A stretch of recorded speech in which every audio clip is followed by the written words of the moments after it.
How to use the McDonald's nutrition calculator on the website. Hi everyone, I'm here to assist you today. Without any delay, let's jump right in.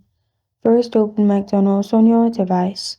Here, go to the nutrition calculator. After you're in the nutrition calculator section, scroll down and select from the category which menu item you want to calculate.